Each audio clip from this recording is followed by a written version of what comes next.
Good morning. Welcome again to Morning Devotions. Thank you again for our time together. And again, please forgive my voice today. I'd like us to come back to the book of Revelation chapter 12 and start with verse 5.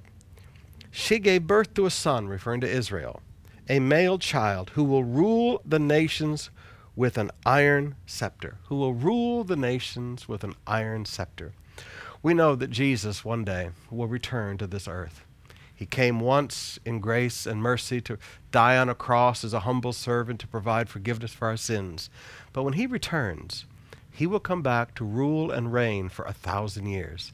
And he will not rule and reign with a wishy-washy, laissez-faire, do whatever you want to do attitude. He will rule and reign with an iron scepter. In other words, during the millennium, this is going to be a very strict type of leadership. In fact, other scriptures say that if a nation refuses to bring their offerings, he just withholds rain from that nation. Fine, you don't want to, fine, no rain for that nation. Sometimes you and I get the idea that the God of grace and the God of love and the God of mercy has no rules and has no opinions. We get the idea that love is almost like a big ball of goo that has no structure.